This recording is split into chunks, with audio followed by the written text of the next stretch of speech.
老公初恋给婆婆送了块玉石后，她上吐下泻，我检测出玉石有放射性物质，老公却破口大骂：嘉柔人美心善，不是这种人，你的想法太阴暗了。初恋哭得梨花带雨，西西姐，我只是顾着情分送个生日礼物，你怎么能这么想我？婆婆看我也一脸嫌弃，说我小肚鸡肠，我彻底失望。搬出别墅，开始转移婚内财产。老公见我搬家，以为我心虚，大夸初恋有格局，不计较，并让他再买10几颗同样质量的玉石当摆设，还特意拍照发给我炫耀。我冷笑，把他们全拉黑，并提出离婚。半年后，老公一家检查出白血病，他们追到门口，哭丧着求我重婚。许嘉柔是婆婆好闺蜜的女儿，也是我老公的初恋。两人上学时你侬我侬，但因为职业发展路线不同，不能在同一个城市，因此分手了。最近许嘉柔被调回了家乡，正巧赶上婆婆的生日，家里在酒店请吃饭，她为婆婆送上了厚礼，先是上万的外套，又是价值连城的首饰，最后的礼物甚至还上了价值，是她在旅游胜地捡到的七彩石，说是能够保佑老人健康平安。我站在婆婆旁边，手里买的1万块的包包，顿时就黯然失色了。婆婆见到许嘉柔，笑得脸合不拢嘴，老公也站在她身边，夸她大气有品味。我拿着东西站在角落，活脱脱像个宾客。但我没有生气，我们两家是联姻，婆婆平时对我很大方，老公也很顾家。许嘉柔毕竟是她的青梅竹马，两家有些感情也正常。晚宴后，我们回了家，从那时开始，事情就不对劲起来。婆婆回到家以后上吐下泻，瞬间病倒，家庭医生来看过后，也没查出个所以然。老公愤愤道：肯定是那家酒店食物有问题，下次再也不去那儿了。我没有反驳，但心里有些怀疑，毕竟这么多人都吃了，怎么就婆婆出了事儿？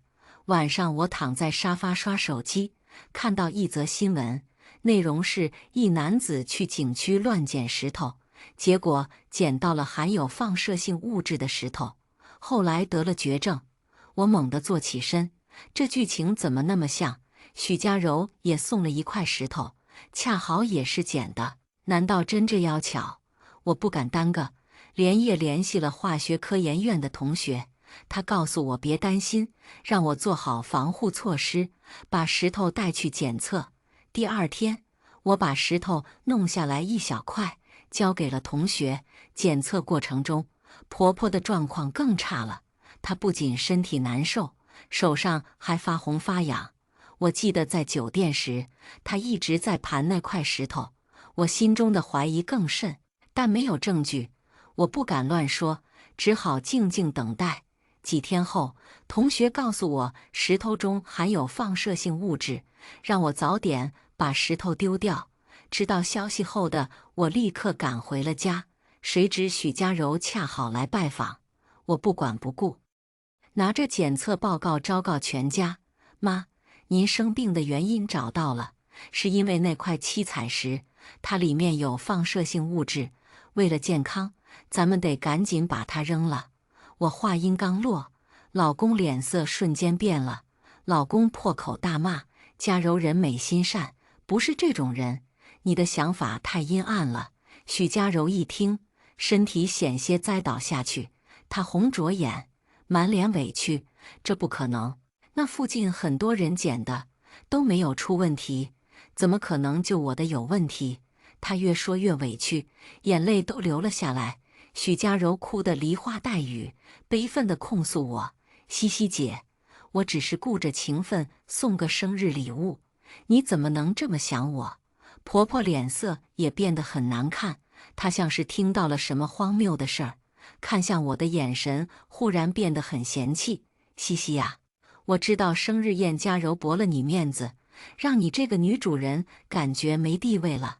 你生气也是正常的，从昨天开始你就一直甩脸子，我们大家也没跟你计较，但你也不能这么小肚鸡肠，要诬陷佳柔啊！我心凉了半截，脸上更着急了。妈，我真没这样想，我知道你们两家关系好，我一点不计较，但我说的是真的，这个石头是真的有问题呀！就算你不为了我，也多为自己身体考虑吧。许佳柔哭得泣不成声，直接扑进了顾北周怀里。顾北周皱着眉，看见我的目光变得阴沉。你真的够了，到底要闹到多难看，你才肯罢休？我被他吼得一愣，跟他结婚这么多年，他对我向来好声好气，连一句重话都不肯说。可今天我不过是说了几句话，他却为了许佳柔吼我，我又气又无语，满脸焦急道：“你们怎么能这么想我呢？再怎么样，我们也是一家人，这种大事上我不会拎不清的。这个石头真的有问题，我们得把它处理了，不然大家都会生病。”许佳柔听了我的话，恍然大悟，她眼中含着盈盈泪光，一副楚楚可怜的模样。西西姐，你的目的就是拿走石头吧？那个景区曾经挖掘出玉石，甚至有人卖了上千万，难不成你是想据为己有？这话一出，所有人看我眼神都变了。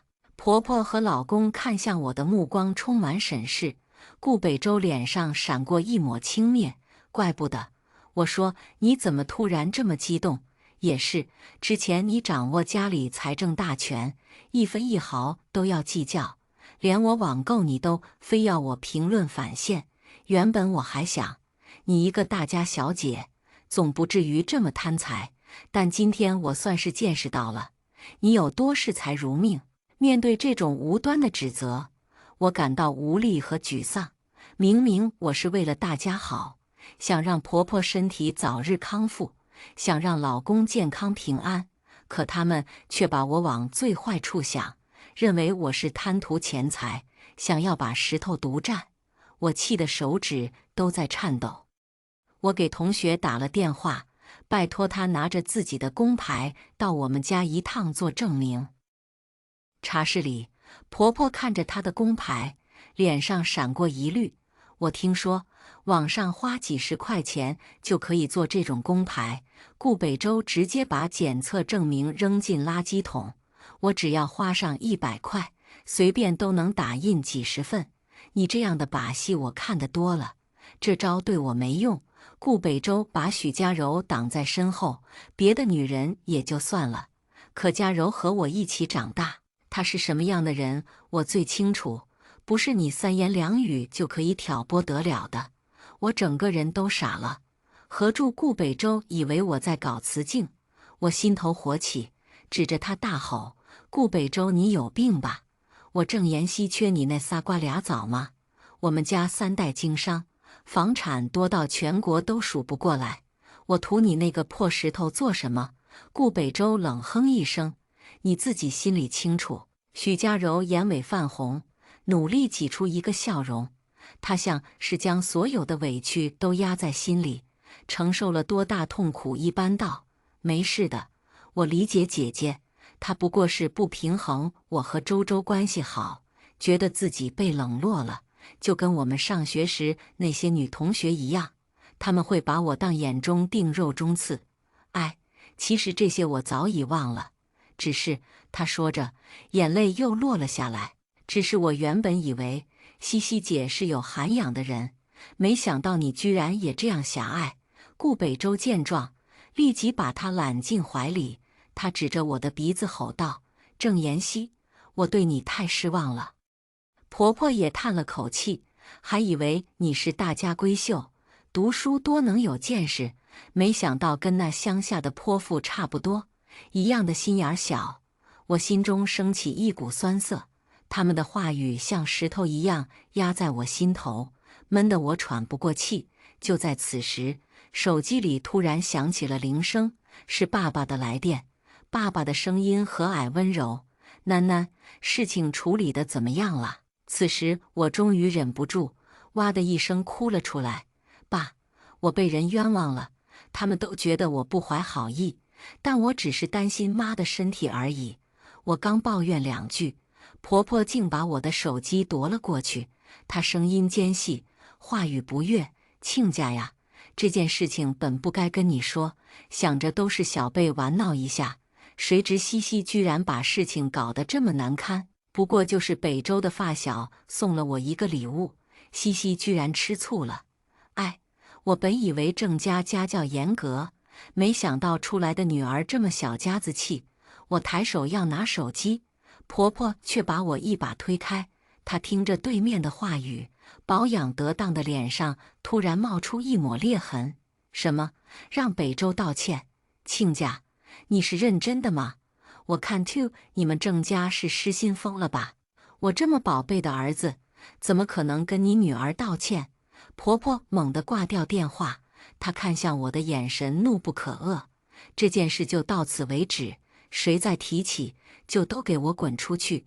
王慧芳向管家招了招手：“你把嘉柔送的玉石放到客厅，给所有来客做个展示。我要让所有人都知道，嘉柔对我那是一片赤诚之心，不像有的人想的那么阴暗。”我被佣人请回房间，客厅里剩他们3人谈笑风生。管家给我沏了杯茶，好声好气劝我：“夫人，您就别再跟顾总置气了。许小姐是他的青梅，这么多年是有感情在的。您是明媒正娶进来的媳妇，许小姐再怎么样也动摇不了您的地位。”她越说我火气越大，我一拍桌子：“你也觉得我是为了跟他争风吃醋才搞这么一出的？”管家沉默了，但他的表情出卖了他。也是，许嘉柔小时候经常来顾家玩，管家也算是看着他长大的，他又怎么会偏向我？合住这个家里，不仅我婆婆、我老公，甚至连管家佣人都是向着他许嘉柔的。我一怒之下把管家轰了出去，拿起手机，我打开专用聊天软件锦联，这是圈子里一个少爷斥资做的软件，软件仅供内部人员使用，只有家境雄厚的少爷小姐才能注册登录。刚打开软件，我赫然登上了头版头条，标题是八卦：郑家小姐为初恋送礼争风吃醋，闹得家宅不宁。有人添油加醋地把事情说了一遍。我翻开评论区，全是言语激烈骂我的人，真服了。人家真爱被拆开就算了，他一个既得利益者，居然还搞这么多破事儿。就是，青梅竹马给对方妈妈送个生日礼物，这也要生气吗？呵呵，郑家的家教也不过如此。我越看火越大，恨不得把他们揪出来，全解释一遍。我往下翻，还看到了许嘉柔的评论，她的头像用的是自己的照片，昵称也是本名。许嘉柔一副柔弱模样，在评论区为我说好话。大家不要再骂郑姐姐了。同为女生，我真的非常理解她的心情。我觉得搞雌竞是一种很低劣的手段。我轻易不愿去诋毁一个女生，但是看到她的太 Q 平方度，我也明白了，女生有些就是性缘脑，不是所有人都像我们一样那么独立清醒。我希望大家能够客观看待这个世界的差异化，去包容那些性缘脑的女生。他这话一说，评论区更是炸开锅，大家一个劲的攻击我，包容她。我去，这样善良的女生现在不多了，居然还被这样对待，真特么恶心！你把人家当女生，人家可是找人污蔑你，长点心吧，宝宝！真服了这种雌竞狗，能不能别这么颠呀？人家就是送个礼物。我抿紧嘴唇，握着电话的手都在抖。这些网友未经证实就妄下定论，把我当情绪的抒发筒。现在不仅顾北周和婆婆不待见我，连舆论都一边倒。我蹲在地上，感觉自己被全世界孤立。我到底做错了什么？我不过是想让大家健康，却被人打上恶女的标签审判。我吸了吸鼻子，收到了爸爸发来的短信，过不下去就回家。爸妈支持你的一切决定，你是我们的宝贝，我们容不得你受一点委屈。看到这，眼泪唰地流了下来。经过这2天的事情，我突然想明白了很多。有时你是否正确并不重要，如果人心是偏的，即使你掌握了真理，对方也会视而不见。我的人生还很漫长，不该浪费在不重视我的人身上。我看着卧室里的结婚照，默默下定了决心，我要和顾北周离婚。这个忍者神龟，谁爱当谁当去吧。我命令佣人帮我收拾行李，关于我的一切都要打包带走。爸爸妈妈知道后，纷纷表示支持我，还把他们御用了多年的金牌律师给了我。这位刘小姐处理过很多豪门案件，她在财产分割这件事上有着绝对权威，她的当事人基本上没有吃亏的。在刘律的指导下，我合法转移了婚后的部分共同财产。而此时，顾北周和许家柔正洋洋得意。他们听说我要搬出别墅，都以为是我心虚。顾北周为了给许家柔赔罪，花重金大办了一场晚宴。在好友的瞩目下，他对许家柔赞不绝口，说她聪明伶俐有格局，担得起大小姐的称号，并且告知大家，为了洗清许家柔的冤屈，他和许家柔又派人捡了几10颗同样的七彩石，说要把它们摆在家里，让所有人看到他的美好。顾北周为了炫耀，还特意拍了10几张高清照片给我。我收到以后，反手把他们全家拉黑。闺蜜和我八卦的时候，我狠狠吐槽顾家人疯癫。我该做的都做了，劝也劝过了，检测报告也提供了。既然他们不信，那就等着自讨苦吃吧。闺蜜甜甜翻白眼道：“一个个还真是嫌自己命长。”也罢，反正好言难劝该死的鬼。她边说还边无语道：“没想到像顾家这样的人家，居然也这么短视浅薄，实在让人大开眼界。”说到这，我心中有些悲伤。是啊，我之前一直没看出来他们是这样的人。许家柔没回来前，他们对我可好了，现在我才知道不过是客气罢了。以前顾北周和我相敬如宾，我一直觉得他那是爱我，直到许家柔站在他身边，我才知道爱一个人的眼神是怎样的。他和他无话不谈，说说笑笑，仿佛有说不完的话。即使是讨论今晚吃什么这样的小事，他们也能含情脉脉，暧昧甜蜜。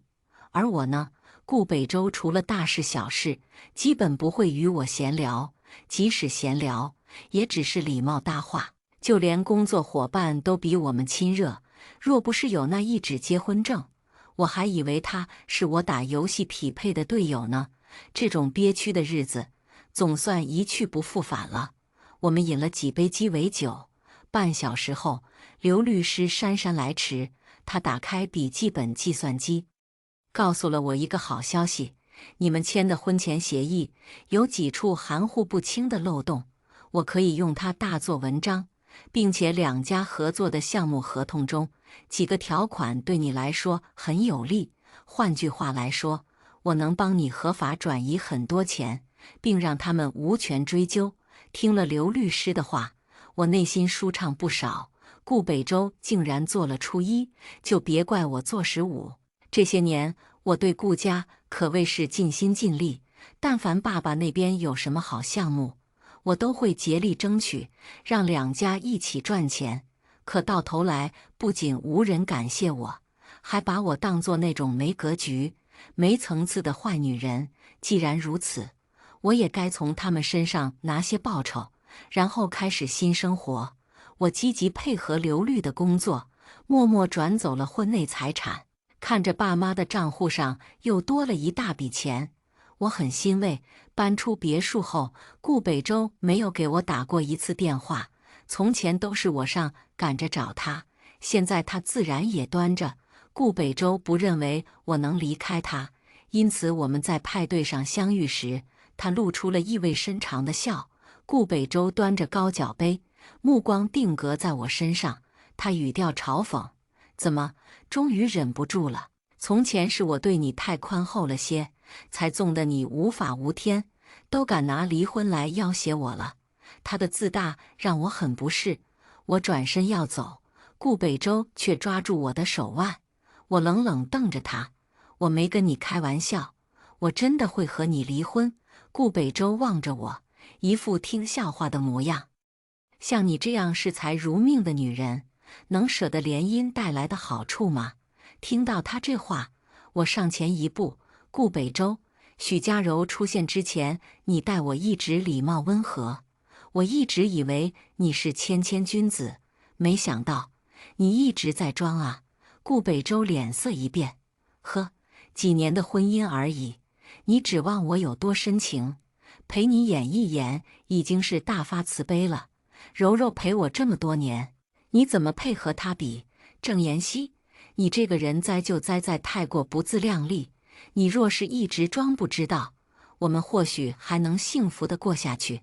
可你非要自作聪明，我们恐怕再也回不到从前了。”我拿起酒往他脸上泼：“你真让人恶心。”顾北周擦了擦脸：“那又怎样？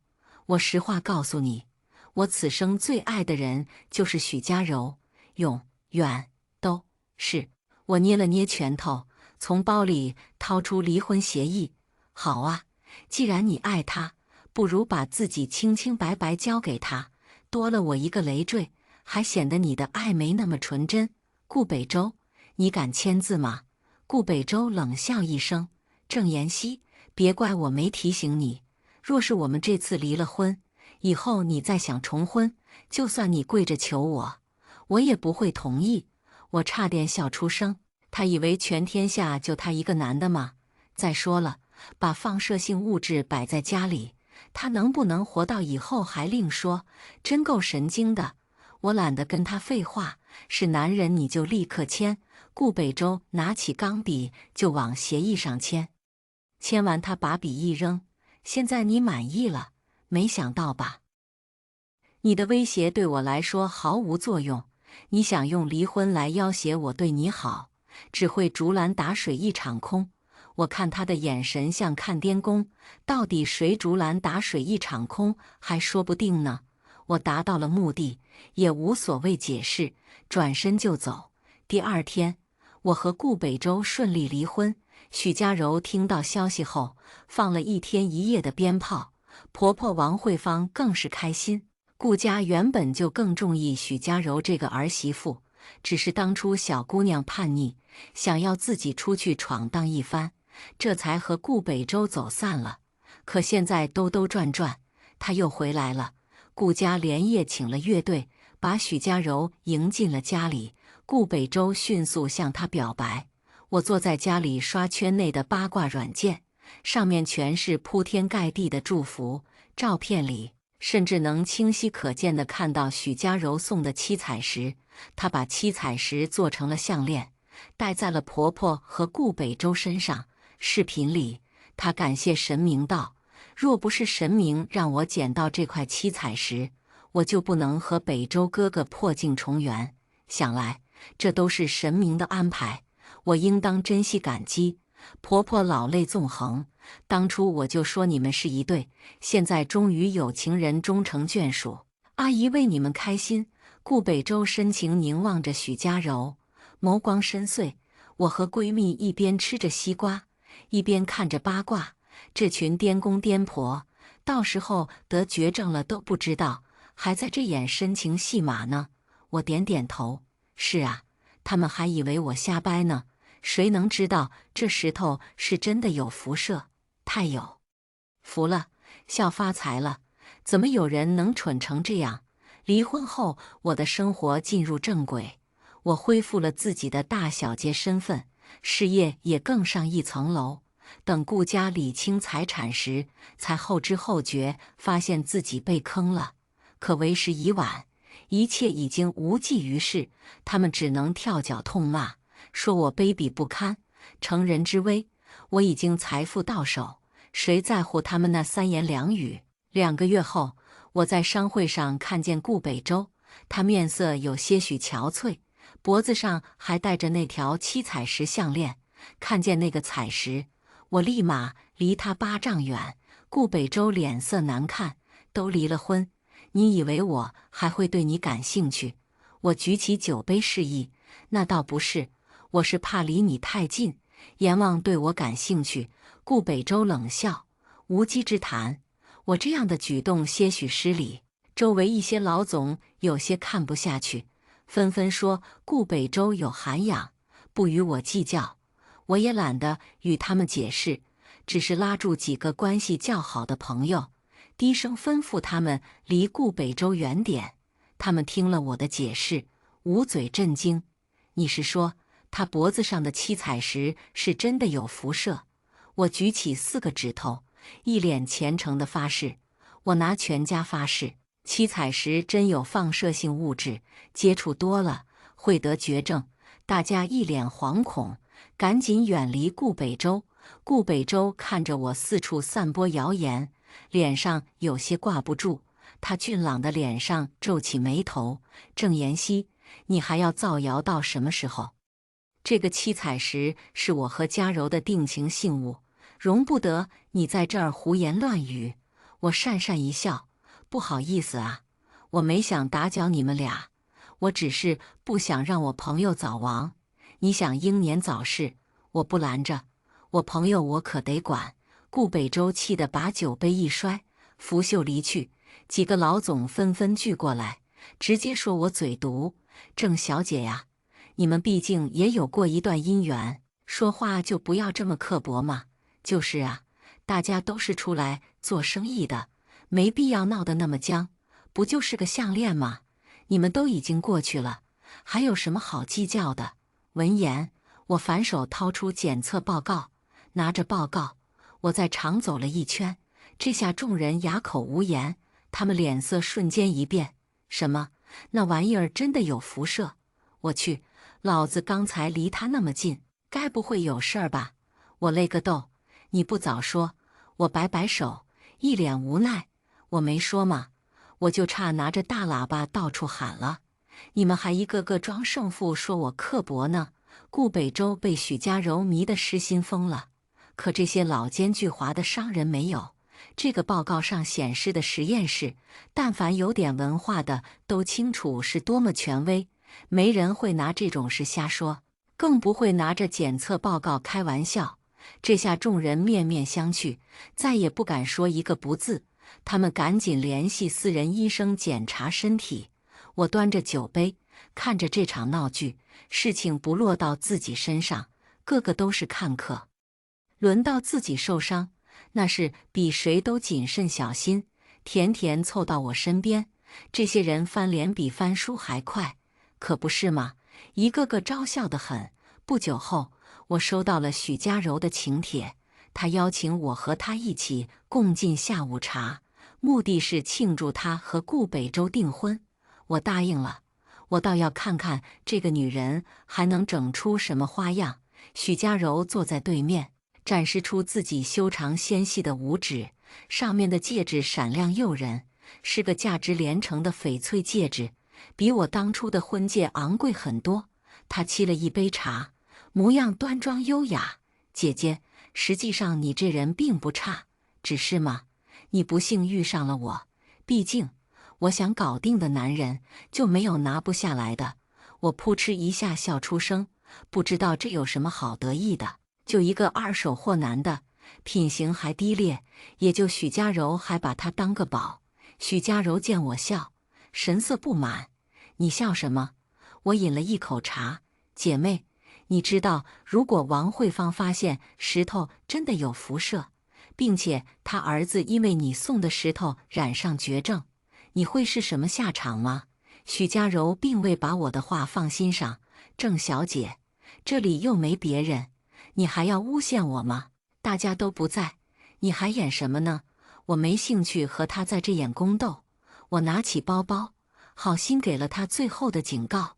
王慧芳那人视子如命，要是最后他儿子因你而死，你也活不了。许小姐，你自求多福吧。我在许家柔看傻缺的眼神中离开了茶馆。半年后，我说的话应验了，七彩石里真的含有放射性物质。顾北周因为身心劳累昏倒，没想到私人医生检查时发现他患了白血病。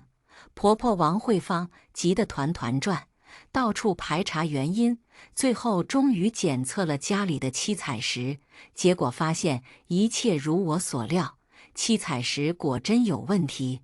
这下顾家彻底炸开了锅，一家老小连夜检查身体，不查不要紧，这一查出了大问题。婆婆王慧芳以及顾北周均患上了白血病，就连家中的保姆也不能幸免。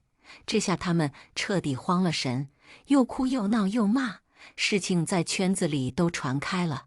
婆婆他们换了手机，疯狂给我打电话向我道歉。西西呀，之前的事情都是我们不对，我们给你赔罪好不好？都怪我老糊涂了，才毁了这么好的姻缘。那许家柔就是个妖女，把我们家害得好惨。顾北周也再无往日的自信。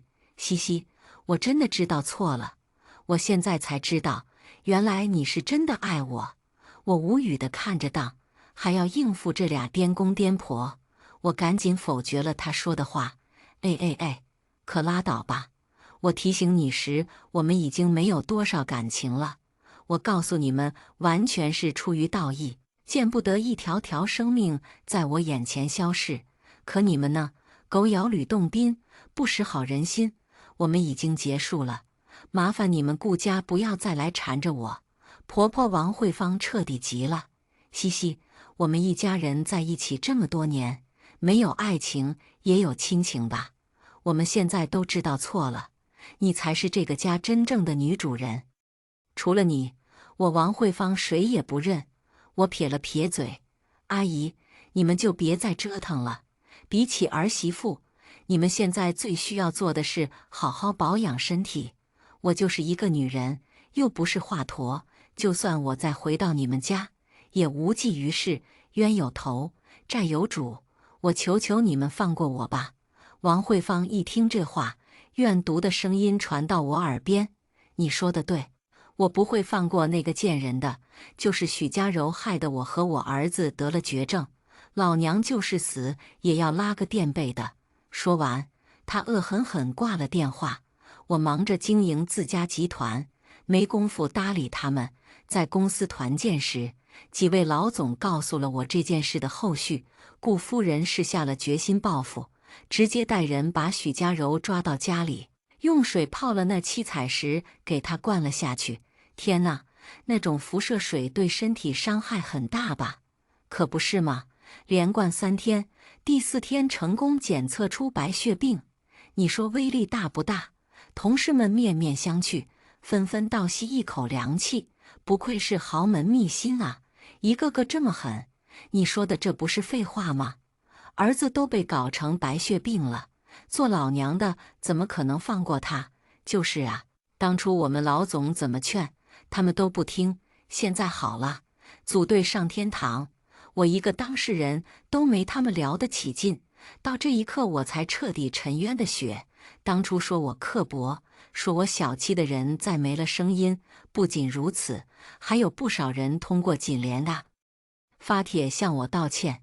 少爷小姐们态度真诚，言语恳切，对不起，对不起，对不起，当初都怪我被带节奏，这在此向你道歉。我也是，原来人家真的是善良好心才做的检测，我们居然还诬陷郑小姐。郑小姐功德无量啊，她让朋友们远离顾家人，要不然得白血病的就不只是保姆了。我翻着评论，内心毫无波澜。保姆阿姨照顾我们多年，我对她是有些感情的。这件事情纯属飞来横祸，对她而言太过不公。我默默给她发了短信，告诉她后续一切医疗费用我都会帮忙解决，包括她孩子上学，我也会资助，让她安心。阿姨知道后哭得老泪纵横，买了礼物上门拜谢。我请她进家吃饭，和他叙了一会儿旧。午饭过后，我准备小憩，阿姨也准备离开。此时顾北周和婆婆却上了门，两人在门口又哭又闹，哭丧着求我重婚。他俩声音大到我在别墅第3层都听见了。西西，都是我们对不住你，以后我们一定好好对你，什么都听你的。顾北周一脸愧疚，我们已经如此卑微的请求你，你连见都不肯见一面吗？妈求你了，西西，你回来吧，家里没有你，我们过得都不安生，这个家不能没有一个管事的女主人啊。我在书房看着他俩的嘴脸，心里升起厌恶。当初好的时候想不起我，现在顾家大事小事需要操办，又记起我这个免费劳动力来了。天下哪有这样的好事？我换了衣服下楼，面色严肃道：“我已经说过很多次了，我们已经离婚了。之前你们对我的言语伤害，我既往不咎。以后大家大路朝天，各走一边。今天是我最后一次给你们面子，以后要是再上门喧闹，就别怪我报警控诉你们扰民了。”顾北周脸色一白，拦住了他那想继续说话的妈。他上前2步，神态卑微地说：“我可以单独和你说几句话吗？”我瞧他那病恹恹的样，叹了一口气：“跟我来。”顾北周坐在客厅沙发上，打量了下我的面容：“你最近气色很好。”我露出一抹笑容，离开了消耗自己的人和事，自然气色会变好。顾北周眼神暗淡了几分：“西西，我进来就是想问问你，你现在还爱我吗？”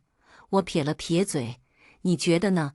顾北周笑得苍白：“是我错得太离谱，你怨我也是正常。”他站起身，总算说了句像男人的话：“我命不久矣，但相爱一场，我会给你相应的补偿。”说完，顾北周头也不回地走了。我松了一口气，现在知道演深情戏码了，早干嘛去了。1个月后，我名下多出几套房产，均是顾家最值钱的豪宅。我一个鲤鱼打挺从床上坐起来，算他有点良心。这场闹剧到此总算是结束。我工作之余不忘广结好友，大家没事约着去旅行、跳舞，生活多姿多彩，新生活无比灿烂。过往的事都随风消散。甜甜和我一起创办了一家传媒公司，我们签约了不少网红，生意逐渐做大。顾家人的名字在我脑海中慢慢消失。再次听到他们的消息，是顾家办葬礼。由于辐射石头威力过大，导致王慧芳和顾北周病情严重，两人积极治疗1年，最终还是回天乏术，相继去世。许家柔更是惨烈，走在他俩前面，几瓶辐射水直接毁了身体的根本。他半年不到就离世了。顾家把大部分财产给了亲戚，有一小部分给了我，怎么算起来我都不亏。只是有时想到这场闹剧，还是觉得唏嘘。人呐，就该懂得一句话：听人劝，吃饱饭。接下来我们来听下一个故事。我娶了你妈真是造孽，生出来的女儿也是个白眼狼。我再也不当舔狗了，你们等着后悔一辈子吧。看着叔叔牵着我的手出现在门口，爸爸讽刺一笑，拉着早就收拾好的行李箱夺门而出。我不明白爸爸为什么这样，明明是他没有按时来接我，妈妈才会托男同事顺路接。可爸爸只要见到我们母女身边出现任何男人，他都要大发一通脾气。爸爸，你别生气了，我下次再也不让别的叔叔接我了。我追在后面，跑得上气不接下气，可等来的只是爸爸的冷眼。他的脸上写满失望和鄙夷。宁双双，你别演了，你和你那个渣女妈一样，根本没把我当人看，只拿我当个玩物，白白享受我的付出。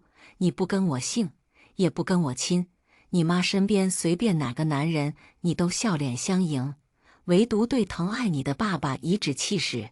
我受够了，从今天开始，我不要你了，也不要你妈了。我眼睁睁看着爸爸连珠炮般说完这串话，当着我的面打了一辆出租车，没再回头看我一眼。我带着满脑子疑惑回了家。爸爸是上门女婿，当时和妈妈结婚的要求就是我和妈妈姓。他似乎一直不太喜欢我，妈妈在时会对我好一点，妈妈不在就把我丢给阿姨。无论我怎样撒娇卖萌讨好他，他都一天到晚垮着个脸，活像别人欠他180万。我不明白他为什么要这样说我。我一直呆呆坐着，直到妈妈下班回来。妈妈满脸疲惫，看着空荡荡的家里挑了挑眉。我主动说爸爸走了，他说他不想再做舔狗了，说不要我们了。出乎意料的，妈妈只是简单的哦了一声，见我还一脸迷惑，她又走过来捏了捏我的脸。我兴致不高，闷闷嗯了一声。妈妈突然抬起我的下巴，迫使我看向她。你在难过，为了一个不爱你的人。我眨了眨眼，他是我爸爸，我不应该难过吗？妈妈突然笑了，原本凌厉的眉眼也柔和下来。双双，你是个重情的好孩子，但在我们这样的家庭，重情可不是好事。妈妈的目光骤然冷下来。双双知道爸爸为什么能和妈妈结婚吗？我摇了摇头。按爸爸的说法，妈妈是他的白月光，是他从校园里就一路舔来的。可是那不是爱情，妈妈只把他当一条召之即来挥之即去的狗。想想老师给你讲过的牛郎织女的故事。我想了想，织女爱上了牛郎，放弃了回天庭的机会，和牛郎在人间长相厮守。妈妈笑容越发冷了，是牛郎偷了织女的衣服，害她回不了天庭。妈妈扭正了我的脸，目光灼灼。舅舅是帮爸爸藏雨衣的大黄牛，妈妈就是这样失去继承人机会的。双双，不要变成妈妈。女人在品尝过权力的滋味后，会发现所谓的爱情不值一提。双双不是想见爸爸吗？爸爸会自己出现的。要和妈妈打个赌吗？我和妈妈定下赌约的第3天，爸爸果然出现了。爸爸一改往日的颓废，满脸都是意气风发。他身边跟了一个虎头虎脑的小男孩，和爸爸穿着亲子装。见到我就很凶地比了比拳头。你就是那个白眼狼，一副清高大小姐样，狗眼看人低的。我倒要谢谢你把这么好的爸爸让给我。说完，他围着我绕了一圈，晃了晃手上的游乐园门票。爸爸要陪我去游乐园玩，你爸爸怎么不陪呀？哦，是你自己先不要爸爸的，真可怜。爸爸只在一旁看着，时不时对他露出鼓励的笑，半点余光也没分给我。小雨，和不值得的人废话什么？跟爸爸去游乐园玩吧。我呆呆看着他们进了游乐园的大门，男孩还回头挑衅地对我做了个鬼脸。我和妈妈的赌约输了，我也赌爸爸会出现，但我觉得爸爸是无法割舍我们的父女亲情。如今来看，我输得彻底。我给妈妈打了电话，我输了，但是那个男孩那么开心，我很不高兴。听筒那边传来妈妈的笑声：双双，游乐园是宁氏旗下的，他们不是说你是仗势欺人的大小姐吗？你好像一点大小姐脾气都没有。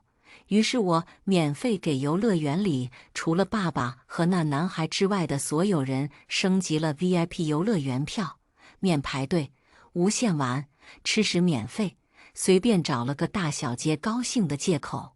于是游乐园到处可见人们在欢呼，只有爸爸和小男孩铁青着脸，他们是唯一需要排队和付费的。我没有隐藏身份，几乎是众星捧月。小男孩气得脸都红了，拉着爸爸左拐右绕，硬 Q 式挤开人群来到我面前。你这个可怜虫，你嫉妒我有爸爸的爱，就是这种下作的手段。爸爸也一脸不赞同地看着我，他叹了口气，极不情愿地向周围的人解释：各位，这是我前妻的女儿，大小姐脾气又犯了，把所有人都当奴才，拿钱侮辱大家，是我没有教好她。爸爸以为大家会和他们同仇敌忾，一起攻击我这个随意搞特权、拿钱侮辱人的大小姐，可是根本没有人理他，隐约还能听到几句：大小姐，老奴来了，请大小姐狠狠侮辱我。老奴生来就是被大小姐侮辱的。爸爸的脸气得铁青。我在众人的欢笑声中选了几位热情的大哥哥大姐姐，度过了一个最快乐的游乐园之旅。我第一次深刻地意识到，钱和权真的是个好用的东西。我只动用了这一点点特权，就有很多人来爱我。爸爸漏给我那点可怜巴巴的爱，似乎也没有那么重要了。今天的游乐园只有2个人不开心，但爸爸还是时时刻刻跟在小男孩身边，生怕他磕着碰着，还给他骑脖子玩。这些待遇都是之前我没有的。爸爸也陪我来过几次游乐园，可他每次都垮着脸，做项目也心不在焉。游乐园关门时，小男孩噔噔噔地跑上来：你就算有再多钱，也只是没爸的可怜虫罢了。你看到了吗？爸爸是爱我的。爸爸也在他身后笑。白眼狼女儿就是白眼狼女儿，只会共情妈妈，还是儿子好。儿子才和爸爸亲。暑假很快结束，我本来以为我和那个小男孩之后都没有交集了，没想到空降了个转校生，还做了我的同桌。小男孩龇牙咧嘴，一脸得意，指了指戴着副眼镜，看起来气质温柔的班主任。老师很快就是我的新妈妈了。你的超能力没有用了，没爸的可怜虫。我顺着他的目光看过去，爸爸正和班主任有说有笑，似乎说到什么有趣的东西。班主任捂着嘴笑了起来。当着全班同学的面，爸爸将小男孩介绍给大家：这是我儿子孟宇，以后就和大家是同学了，还请多多关照。他的目光转向我，又染上哀怨的意味。双双，小宇是个听话的好孩子，他没什么背景，希望你不要耍大小姐脾气欺负他。班主任第一次用严厉的目光看我，看得我浑身不自在。孟宇得意地仰起头，像一只高傲的大公鸡。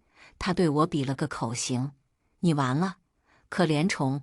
我听妈妈说过，这是校园霸凌的表现。不过我从小学过拳击，孟宇这样的我一次能打10个，招招都能避开要害，无非赔点钱，反正又不是赔不起。孟宇有了班主任关照，开始明目张胆地带队孤立我。可是小孩子是最好哄的，他们知道跟谁才有糖吃，眼睁睁看我将进口巧克力分了没跟孟宇同一战线的同学后，他新交的好兄弟再也忍不住，迅速脱离了阵营。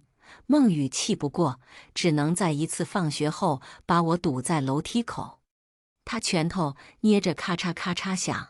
可怜虫，你很得意呀，你不过是爸爸不要的野孩子，有几个臭钱就了不起吗？我打了个哈欠，对这个一猜就中的戏码感到厌烦。就是了不起呀，你没有钱爱，很嫉妒吧？我有爸爸的爱，我有钱，我有爸爸的爱，你没有钱。孟宇气得眼睛都红了，挥动拳头重重砸在我脸上。他的拳头在一般小男孩中算是能打的，可惜对我来说还是太慢了。我只用一只手就截下了他的拳头。接下来该我了哦，你敢一个人来堵我，就该有被我反杀的觉悟。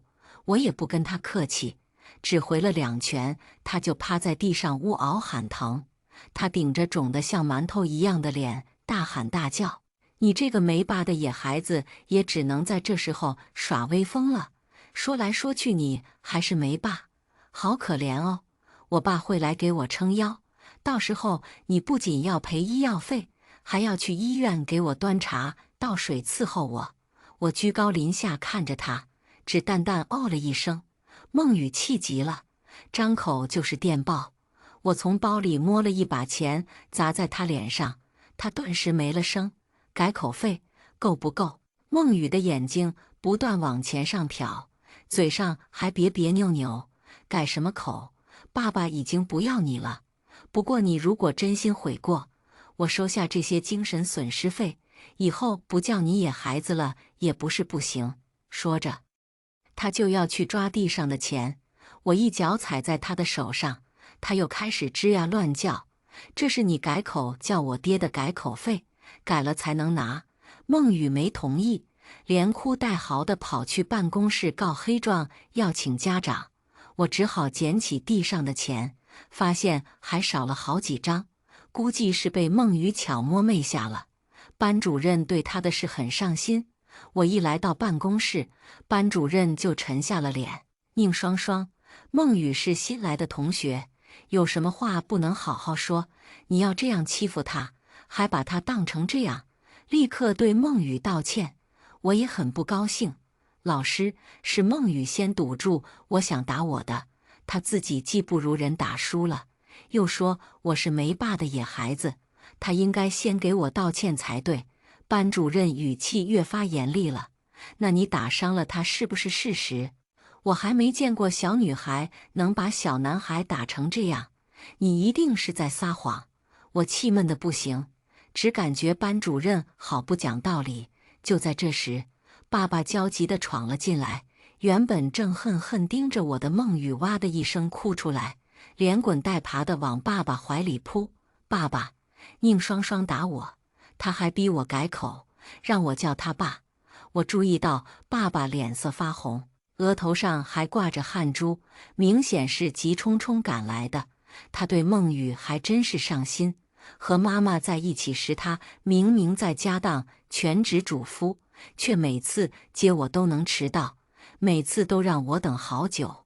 我以为他就是个慢吞吞的卡皮巴拉，原来还是有人能让他快起来的，只是那个人不是我罢了。宁双双。爸爸拉着孟雨左看右看，看到他脸上的伤口之后，直接失了态，表情都开始变得狰狞。你有什么需要发泄，冲着我来就是了，为什么要针对小雨？是你有钱，你们宁家有钱，可小雨是个活生生的人呐，你怎么忍心？你像你妈一样，是个心肠恶毒的女人。我爸几乎是吼出来的。办公室其他老师纷纷放在手头的工作，一起转头过来吃瓜。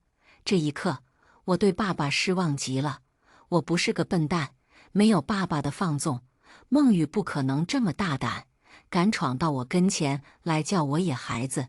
我听阿姨念过一些追捕火葬场的故事，爸爸就像里边的男主一样，一心等着妈妈追夫，等着我追父。妈妈不想陪他玩，现在我也不想了。爸爸，是孟雨先动的手，如果孟雨道歉，我还可以既往不咎。爸爸气得整张脸都扭曲了。你把我儿子打伤了，还想让我儿子道歉？阿夏，我不考虑了，我们明天就去领证。今天我一定要为我儿子出头。宁双双必须从学校退学。班主任先是一怔，后又一喜，整个人也柔和下来。孟大哥，你放心好了，有我在，即使是宁氏也不能包庇宁双双。他突然扬起下巴，高傲地看着我。宁大小姐，很抱歉，我爸这个学校的校董，你违反了校规，我们学校不收你这样恶劣的学生。你被开除了。一股无名火堵在我胸口，不上不下。我还没来得及说话，高跟鞋的声音在门外响起，办公室的门从外面被人推开。不知道我女儿违反了哪条校规呀？没有哪条校规说了挨打不能还手吧？妈妈双手抱胸，出现在办公室门口。班主任和我爸的脸色齐齐一变。我爸的脸色变化尤为精彩，他的眼神先是哀怨，后又变得不屑，最后变成高高在上的冷漠。宁不语，我们已经结束了，为什么不能各自安好？我已经找到了真正的爱人，你和宁双双为什么还缠着我不放？我妈的脸色顿时变得惊诧，最后她回了我爸一个看二比的眼神。班主任似有所感，警惕地看着他，侧身将爸爸挡在身后。宁女士，宁双双被开除是我做的决定，有什么就冲我来好了。孟大哥之前爱你的时候，对你掏心掏肺，你不知道珍惜，现在又带着女儿一天到晚在他眼前晃，孟大哥会对此感到困扰的。我妈几乎被他们气笑了。不是，你们有病吧？我是为我女儿的事来的，你们不分青红皂白就要开除我女儿，我不替她出头，谁替她出头？难道指望他爸？到底哪只眼睛看见我在缠着孟媛了？这么喜欢没本事的臭男人让给你就好了，我还不稀罕呢。你知道当初孟媛怎么跟我结的婚吗？都是他算计来的，你还一副恋爱脑的样子，被他敲骨吸髓了你就老实了。他越说，班主任的脸色越难看，我爸更是气得脸红脖子粗。宁不语，你还是这么恶心，得不到就诋毁。班主任只是冷冷地看着他，别挑拨离间了，我是不会信的。孟大哥这样的好男人你不珍惜，有的是人珍惜。宁不语今天是退学退定了，我说的，我心里突然扑通扑通跳了起来，看向了我妈。妈妈给了我一个安抚的眼神，冷笑着拨了一个电话。过了5分钟，一个大腹便便的老年男人吭哧吭哧跑来，啪的一巴掌就扇在班主任脸上。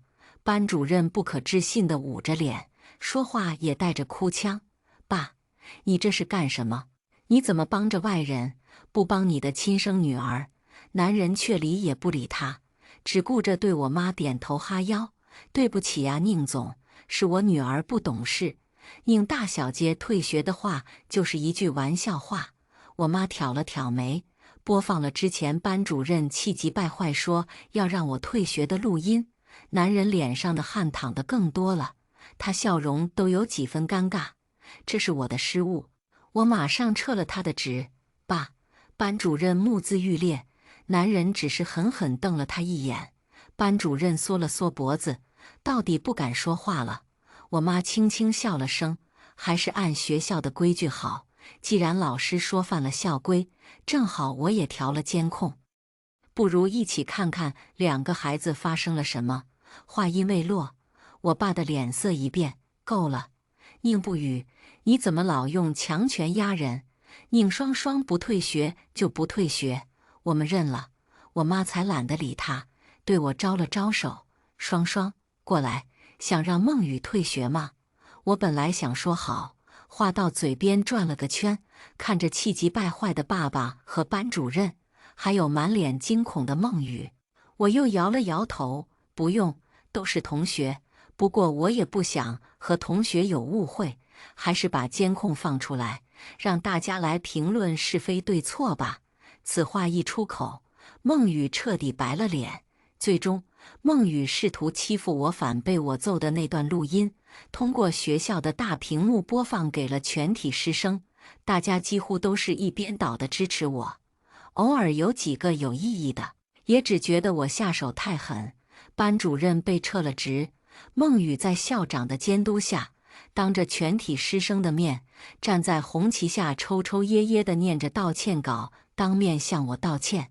后来孟雨见我都绕着走，我那几天只觉得浑身舒爽，走路都带着风。我妈难得来接我一次，拉着蹦蹦跳跳的我回了家。她突然转过头问我：“双双，你的班主任要开除你，知道为什么妈妈打了一个电话，他就被撤了职吗？”我的小脑袋仔细想了想，是因为宁氏集团是学校的股东吗？妈妈笑着摇了摇头，只是这个原因还不够。你的班主任也是校董的女儿，论势力，如果校董不计代价，铁了心要保她，那双双还是只有被开除的结局。那是为什么呢？妈妈依旧笑着，眼里却多了一些神采。那时的我尚不明白是什么，后来我就懂了，那是野心。双双，像我们的这样的家庭，如果不想成为家族的弃子，那就只有掌控家族。如果妈妈只是宁氏集团大小姐，又坠了你爸这个没用的玩意儿，妈妈是没有办法保下你的。没有什么是靠得住的，只有自己立得住才是你的底气。那时，我终于明白了，为什么妈妈总是早出晚归，为什么要架空舅舅。爸爸总是抱怨妈妈非要争权夺利，不能天天陪着他哄着他。明明他已经牺牲这么多，为他当上门女婿，为他在家相妻教女了。可是如果不是因为追了爸爸，这些本该属于妈妈的东西就不会被平庸的舅舅白占好几年。自那之后，我学习更加努力了。孟雨总以为我会来欺负他，可我压根没把他当回事。有一天，他又在放学的时候拦住我，我诧异地挑了挑眉：“你上回挨打还没挨够，还是考虑清楚了要改口叫我爹了？”孟雨涨红了脸：“你别演了，你不就有几个臭钱吗？为什么不让你妈开除我？你肯定计划着要狠狠欺负我。”我搞不懂他在想什么，只能回了一个看二比的眼神。他以为他是谁，也值得我浪费精力去关注吗？我绕过他想走，他又抓住了我的手腕。有什么气你现在撒，别在后头使阴招。我手只是轻轻一转一抽，就挣脱了他的钳制。放心吧，我对你没兴趣，只要你不惹我，我就不会欺负你。我绕过他大步走开，学校门口突然出现了一道熟悉又陌生的人影。我定睛一看，原来是爸爸，只是他现在胡子拉碴，看起来很憔悴，意气风发消失得干干净净，整个人老了好几岁。他看见我时，眼睛一亮，大步向我走来。双双，是爸爸来了。他对我张开了双臂，我皱着眉，后撤一步避开。爸爸的笑容僵了僵，维持着拥抱的动作，语气带着小心翼翼的委屈：“双双，你在生爸爸的气吗？”我眨了眨眼，指向刚刚孟雨拦住我的方向。孟雨在那边，马上就要出来了。爸爸似乎想通了什么，松了口气，对我露出原本对孟雨才有的温和笑容：“双双，爸爸是来接你的。当时走的时候，爸爸其实很想你，即使小雨在身边，爸爸也很想你，所以爸爸现在回来找你了。”我看着他，也慢慢挂上笑容：“是吗？可是爸爸已经有新的家庭了，你有孟雨，有班主任老师。哦，我忘了，那个阿姨已经不是老师了。”爸爸的笑有点挂不住了，他直接走上前来，准备来牵我。双双，其实爸爸和那个阿姨是假的，爸爸只爱妈妈一个，爸爸从来没想过要和妈妈离婚，只是气妈妈的。双双，爸爸知道双双是个好孩子，带爸爸去找妈妈吧，我们一家三口永远在一起。我依然笑着，笑容却越来越冷。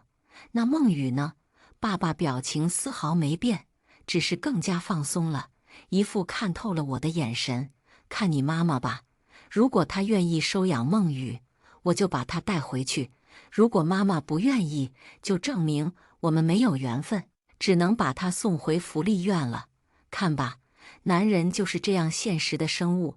什么爸爸的爱，他给你的爱也是一时的。对着孟雨藏匿的方向，无声地比了个口型，运动鞋的声音从暗处响起。孟雨跑开了，他也成了没爸的野孩子，不知道会不会哭呢？我希望他哭，因为刚开始我哭过几次，后来想想我还有妈，那还是孟雨更可怜一点。双双，和爸爸回家，爸爸给妈妈带了礼物哦。爸爸说着，晃了晃一块还没我巴掌大的小蛋糕，另一只手眼看就要牵上来，我顿时浑身起了鸡皮疙瘩，一个机灵就侧过身跑开。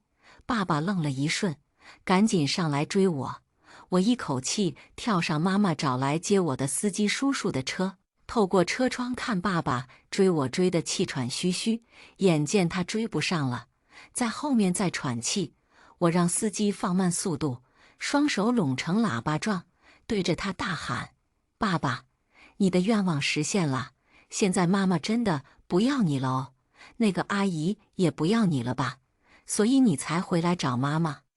希望妈妈看你可怜，捡你回去。后视镜里，爸爸的脸变成狰狞扭曲。妈妈教过我，这种表情叫做气急败坏。我回到家，妈妈正在家里等我，家里摆着几层的大蛋糕，来了好多漂亮的阿姨和帅气的叔叔。妈妈往我的头上戴了个漂亮的蛋糕帽。双双，生日快乐！你又长大1岁了。除了这个蛋糕，妈妈新公司的股份分一半给你，妈妈还给你买了个小岛，就叫双双岛。我搂着妈妈的脖子，亲了亲妈妈的脸蛋，全场都开始为我的生日欢呼。我开始觉得没有爸爸也没什么，因为我已经拥有很多爱了，而且我的妈妈特别爱我。晚上，我看着小岛的照片傻乐，告诉妈妈爸爸也来学校接我的事。我妈挑了挑眉，她的卡我虽然停了，当初她拿走的钱可是有100多万呢，竟然只舍得给你买10块钱的小蛋糕。男人的爱还真是廉价呀。做了小岛主之后，我越发自信了，毕竟我常玩的游戏奥比岛也只是虚拟的小岛，可我现在是真实的岛主爱。同学们也对我的岛很有兴趣，围在我身边叽叽喳喳，想去岛上逛一逛。只有梦雨一直沉默着。放学后，他又一次拦住了我，这次他不等我开口，就先自嘲地扯出一个笑来：你赢了，我也是没爸的野孩子了，我马上要回福利院去了，上不了学了。他一向都是嚣张跋扈的，还是头回见他如此低落的样子。我想安慰他2句，又实在安慰不出来。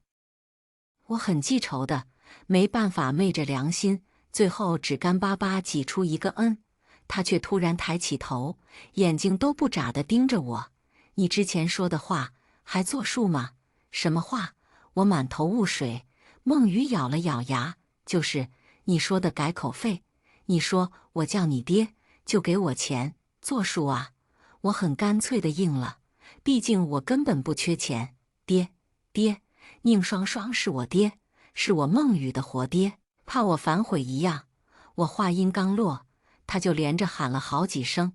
我从包里抓了好几包现金给他，梦雨全都收进了口袋里。不知道为什么，虽然他叫我爹了，但我总觉得这个叫法怪怪的，一点也不舒服。梦雨收好所有吐的钱，目光复杂地看着我。宁双双，你看我怎么样？什么怎么样？我只感觉莫名其妙，脑袋浮起一个大大的问号。他却突然扭捏起来。我之前的爸说了他是如何追到你妈妈的，我长得也不差，够格给你当童养夫吧。爸说他那个很厉害，所以你妈妈才会喜欢。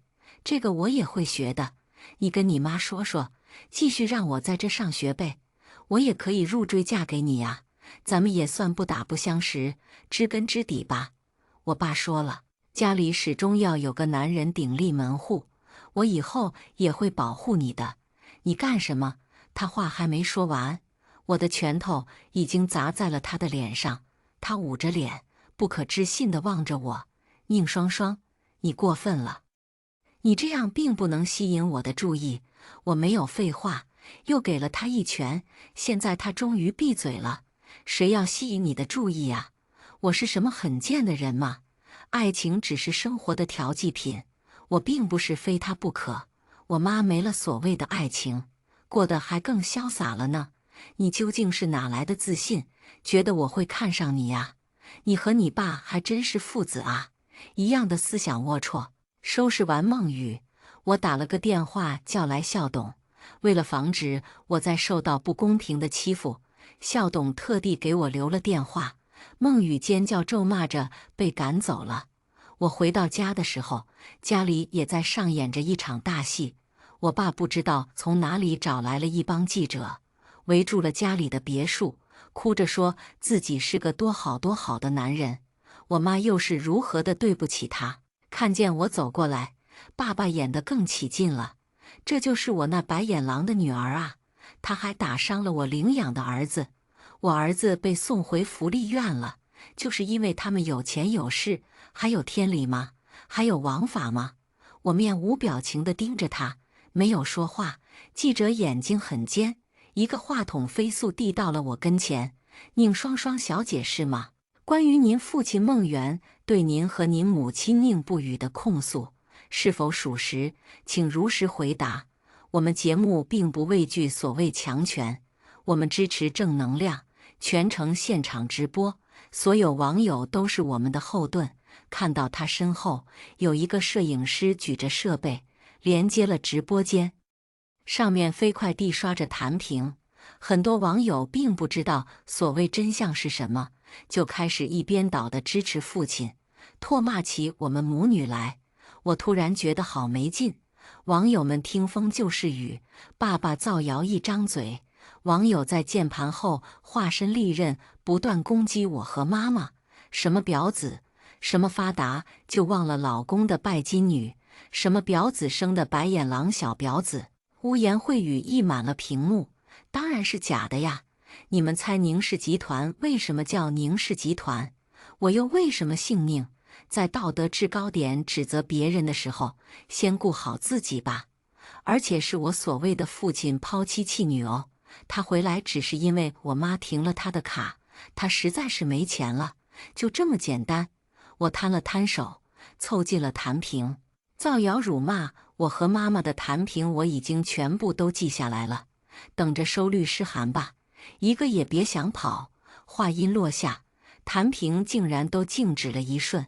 我妈也终于腾出空来处理我爸，她根本没正眼看他，只轻飘飘扫了一眼记者。我记得你，那个宣传说只说真话、只做好事的好记者小杨。小杨挺了挺胸，没错，我是难得的业界良心好记者，专门曝光你们这些有钱人的恶行。他又对着直播间喊道：兄弟们，不要被一个小丫头吓到了。有小杨在前头为兄弟们冲锋呢，咱们一定要帮孟兄弟讨一个公道。他立刻把矛头对准了妈妈宁不语女士，不管孟兄弟是不是上门女婿，你未婚先孕总归是真的吧？哪个大男人愿意当上门女婿啊？还不是你拿孩子逼的。既然现在也闹到离婚这一步了，小杨我呢也不好劝和。但是离婚了，这夫妻共同财产总得给，而且你是过错方，你应该给孟兄弟多补偿一份。大伙说对不对？小杨振臂一呼，直播间立刻有水友响应。原本慌乱的爸爸也挺直了腰杆。没错，宁不语，你是过错方，你必须多补偿我一份。我有些紧张地看向妈妈，妈妈只冷笑看着他。我这里有你出轨的证据哦，按理说你才是过错方。再说了，谁说我们结婚了？我爸瞳孔一缩，怎么可能没结？我都有结婚证。他立马翻出结婚证来看，小杨也凑过头去。这次他脸色变得很难看，这是本假证。我妈嗤笑一声，防的就是你吃绝户，我怎么怀孕的你不清楚？还有你。我妈看向小杨，原本没打算让你今天翻车，你非要跟他合谋来算计我，老娘也是你们能算计的。下一秒，直播间的每个人都收到了小杨颠倒黑白和采访人分赃讹人的视频证据。小杨的脸刷的一下白了，他还想说什么，愤怒的网友们已经把他骂得闭了直播间。我爸脸色青一块白一块，你算计我？你凭什么算计我？他尖叫着冲向我妈，被门口的保安死死拦住。我妈自始至终都冷冷看着他，就像看一个跳梁小丑。很快，警察赶到现场，我爸和小杨都当场被逮捕，从警察局做了笔录出来。我妈拉着我的手，一起看夕阳西下，染红了地平线。双双，你要记住，对一些诡计多端的男人，不能有丁点心软。我乖巧的点头。妈妈带着我一步步慢悠悠走回家。我也在这段路途中得知了他和爸爸的往事。爸爸口中和妈妈的爱情版本，是他和妈妈在学校就认识，他才华横溢，妈妈芳心暗许，他们两个可以说是天生一对。可惜家庭差距过大，爸爸是农村出来的麒麟儿，可是目光短浅的外公外婆根本看不上他，要拆散这对有情人。关键时刻，是舅舅站了出来，引爸爸进门成了好事，他们才得以奉子成婚。可是妈妈告诉我，不是这样的。妈妈情感淡漠，对爸爸并没有什么特殊的感情。爸爸一直缠着她，妈妈出于礼貌，也没有恶语相向，反而每次都礼貌拒绝。但是爸爸还是3番5次上门，不知道怎么搭上了舅舅的线，由舅舅带进门。妈妈在自己还不知道的情况下，就稀里糊涂的成了爸爸的女朋友。妈妈还没来得及解释，就被蒙了口鼻。在睁眼时，外公外婆失望地看着她，把公司交给了舅舅。舅舅非常积极地操办了他们的婚礼，不过妈妈留了个心眼，哄着爱钱的爸爸只办了酒席，正是找人演戏拍的假证。外公外婆知道这件事，并未阻止，反而默默帮他扫了尾。当时一个谨慎的举动，最终还是防住了爸爸的狼子野心。在那之后，妈妈又花了很长时间才架空舅舅，重新拿回继承人的位置。妈妈讲完这个故事，郑重地拍了拍我的肩头：“双双，不要步妈妈的后尘。妈妈并不是不希望你有爱情，但你要学会分辨，不阻碍你向上肆意生长的，才是你值得追求的爱情。女人并不比男人差，没有男人才能鼎立门户的说法。宁家的未来还要交在你手上。”我弯起眼睛朝他笑：“我知道的，妈妈。”